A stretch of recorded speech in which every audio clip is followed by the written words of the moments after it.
Madhya Maneru back వాటర్లో బోయినపల్లి మండలం వరదవెల్లి గుట్టపై దత్తాత్రేయ స్వామి ఆలయ పరిసరాల్లో పచ్చదనం కనువిందు చేస్తోంది. ఇక్కడ ఒకేసారి 300 జంటలు సామూహిక దత్త సత్యవ్రతాలు చేసే వీలుంది. 20 ఎకరాల విస్తీర్ణంలో విస్తరించిన గుట్టపై ఏటా దత్త జయంతి ఉత్సవాలు ఘనంగా జరుగుతాయి. చుట్టూ నీరుండటం వల్ల బోట్లలో తప్ప అక్కడికి చేరుకోలేని పరిస్థితి. పర్యాటకంగా అభివృద్ధికి ఉన్న అవకాశాలు, భక్తులు ఎదుర్కొంటున్న ఇబ్బందులు, చేపట్టాల్సిన చర్యలపై మరింత సమాచారం మా ప్రతినిధి అలీముద్దీన్ అందిస్తారు. మనం ఇప్పుడు రాజన్న సిరిసిల్ల జిల్లా వరదవెల్లి వద్ద ఉన్నాము. ఇక్కడి నుంచి దత్తాత్రేయ స్వామి ఆలయానికి వెళ్ళడానికి ఈ గ్రామస్తులు భక్తులు పడుతున్న ఇబ్బందులు మనం చూడొచ్చు.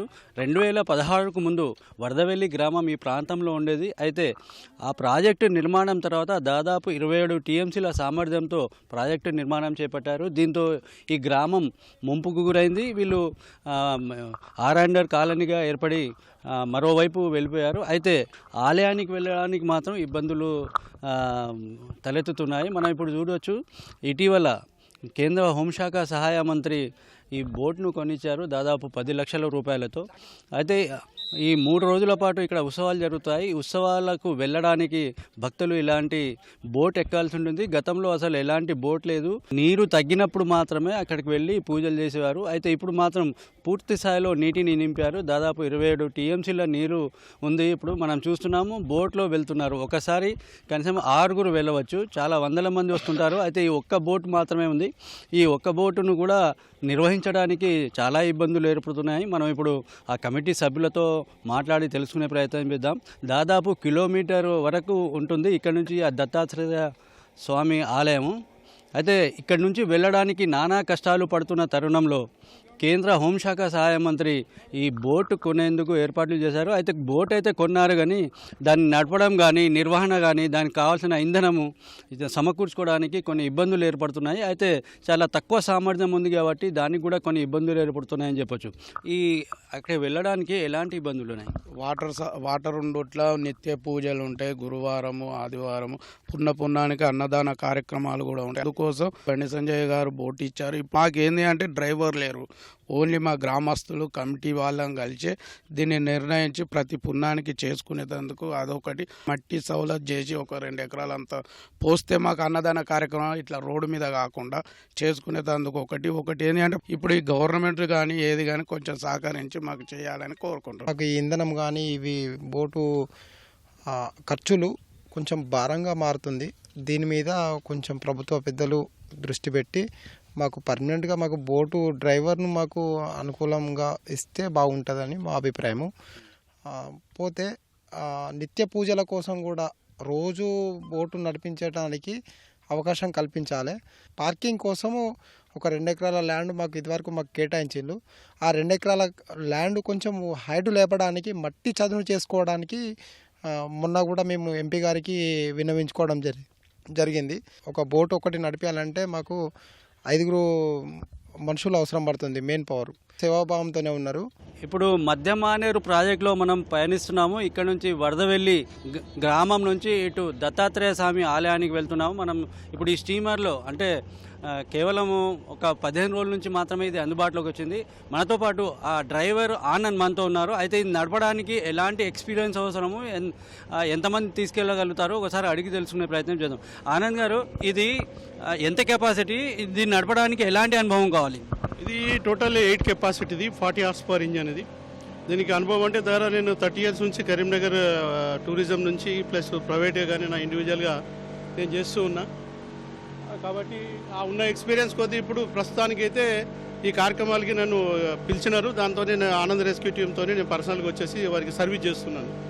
దీనికి యాక్చువల్లీ 2 అవసరం ఉంటుంది, 2 బోట్ డ్రైవర్స్ లేకపోతే అసిస్టెంట్ ఒకరు. దీనికి ఇది 800 మీటర్ డిస్టెన్స్ ఉంది టెంపుల్కి ప్లస్ ఒడ్డుకి.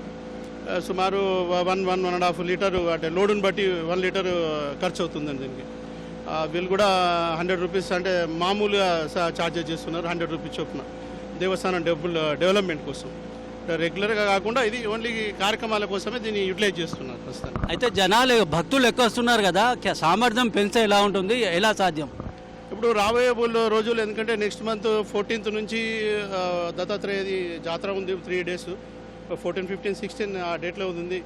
దానికోసం ఇంకా ప్రత్యేకంగా 2 బోట్లు తీసుకే ప్రయత్నం అయితే చేస్తున్నాం. దీనికి తద్వారా ఏంటంటే ఇంకా ఒక 40 సీటర్ కెపాసిటీ ఒక బోట్ ఇస్తే రెగ్యులర్గా కూడా, ఎందుకంటే రాజరాజేశ్వర దేవస్థానంకి వెళ్ళే రూట్లో మెయిన్ బ్రిడ్జ్ పక్కనే ఉంది కాబట్టి పర్యాటకంగా దీన్ని మంచి చాలా డెవలప్ చేయొచ్చు. స్టేట్ గవర్నమెంట్ కూడా ఉంది, వాళ్ళు కూడా మనసుకో మినిస్టర్ ఒక బోట్ ఇచ్చినట్టు. ఏంటంటే దత్తాత్రేయుడు అనేది మన సౌత్లో మాత్రం ఇది నెంబర్ 1 అనుకుంటాను నేను. దీన్ని అది అభివృద్ధి చేసినట్టు ఉంటే చాలా దేశంలోనే మంచి పేరు కాంచుతుందని చెప్పేసి.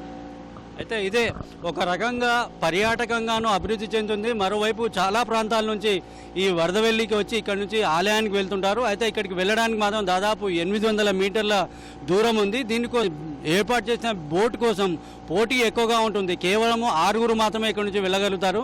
అయితే 100 మంది రావడానికి ఇష్టపడుతుంటారు కాబట్టి దీని సామర్థ్యం పెంచాలన్న డిమాండ్ కూడా ఉంది. దాంతోపాటు అక్కడ ఆలయంలో విద్యుత్ సౌకర్యం లేదు. అయితే ప్రస్తుతం అయితే సోలార్ విద్యుత్ మీద ఎక్కువ ప్రాధాన్యత ఇస్తున్న క్రమంలో ఆలయం వద్ద కూడా సోలార్ పలకలు ఏర్పాటు చేసి విద్యుత్ సదుపాయం కల్పిస్తే బాగుంటుందని చెప్పేసి భావిస్తున్నారు. ఈ ప్రాశస్త్యం ఏంటి? రాహుశయన దత్తుడు అని ఇక్కడ గత 500 సంవత్సరాల క్రితము వెంకటావధూత అనేటువంటి ఒక అవధూత 40 రోజులు అఖండమైనటువంటి తపస్సు చేయడం జరిగింది. ఆ భక్తికి ప్రసన్నత చెందినటువంటి దత్తుడు రాహుశయన రూపంలో, అంటే సర్పరూపంలో వెలిసినటువంటి దత్తాత్రేయ స్వామిగా ఇది ప్రతిష్ట చేసినటువంటిది కాదు. స్వయంభూ దేవాలయము, సనాతనమైనటువంటి దత్తమూర్తి రాహుశయన దత్తుడు. ఇది ముంపుకు గురి కావడం వల్ల కొద్దిగా వెనుకబడిపోయింది క్షేత్రము. కానీ ఇక్కడ విశేషమైనటువంటి మహత్యాలు, పూజ చేసుకొని అభిషేకం చేసుకొని ముడుపు కట్టుకున్నట్టయితే రాహుశయన దత్తునికి రాహుగ్రహ దోషాలు పోవడానికి అభిషేకాలు చేస్తే తప్పకుండా వారి కోరికలు నెరవేరితే సర్వగ్రహ పీడలు కూడా పోతాయి. ఎటువంటి గ్రహ బాధలున్నా, రాహుగ్రహ దోషాలున్నా, కేతుగ్రహ దోషాలున్నా తొలగిపోతాయి. దత్తాత్రేయుడు ఆలయానికి రావడం చాలా సంతోషంగా ఉందండి. చాలా రోజుల నుంచి అనుకుంటున్నాం, బట్ ఈరోజు చాలా పవిత్రమైన రోజు మాకు కుదిరింది. చాలా అదృష్టంగా భావిస్తున్నాం. కొన్ని రోజుల క్రితం అసలు ఏ ఫెసిలిటీస్ లేకుండేది, అంటే బోట్ల ద్వారా వేరే ప్రైవేట్ బోట్స్, కానీ బోటు వేశారు. సో యాత్రికులకి, భక్తులకి ఇప్పుడు ఈజీ అయిపోయింది దర్శనం చేసుకోవడం. సో చాలా సంతోషంగా ఉంది. పురాతనమైనటువంటి దేవాలయం దత్తాత్రేయ స్వామివారి ఆలయం. మరి మిడిమానేరు కాకముందు రోజు నిత్య పూజలు జరిగేటి. మరి మిడిమానేరు అయిన తర్వాత బ్రిడ్జి సౌకర్యం లేక మరి రోజు అన్నదాన పూజలు ఆగిపోయినాయి. అలాగే భక్తులు వేల మంది మరి బోటు సౌకర్యం ద్వారా వచ్చి రోజు పూజలు చేసుకుంటున్నారు. ఆ సౌకర్యం ఇలాగా కొనసాగించాలని మనవి. వరదవెల్లి దత్తాత్రేయ స్వామి ఆలయానికి రావడం ఒక కొత్త అనుభూతినిస్తుంది. మధ్య మానేరు ప్రాజెక్టు మధ్యలో ఉండడం వల్ల వరదవెల్లి గ్రామం నుంచి బోటు ద్వారా ఇక్కడికి చేరుకోవడం, అక్కడ భక్తులను అక్కడ పూజలు జరుపుకొని తిరుగు ప్రయాణము ఒక కొత్త అనుభూతినిస్తుందని చెప్పొచ్చు. ఒక రకంగా చెప్తే ప్రభుత్వం దీనిపై శ్రద్ధ తీసుకుంటే మాత్రం ఒక పర్యాటక ప్రాంతంగా తీర్చిదిద్దే అవకాశం ఉంటుంది. వరదవెల్లి నుంచి తిరుగు ప్రయాణమయ్యాము. భక్తులు కూడా సంతోషాన్ని వ్యక్తం చేస్తున్నారు. అయితే రాబోయే రోజుల్లో మరింత అభివృద్ధి చేస్తే బాగుంటుందని చెప్పేసి భక్తులు కోరుకుంటున్నారు. వరదవెల్లి నుంచి కెమెరా తిరుపతితో అలీముద్దీన్, ఈటీవీ న్యూస్.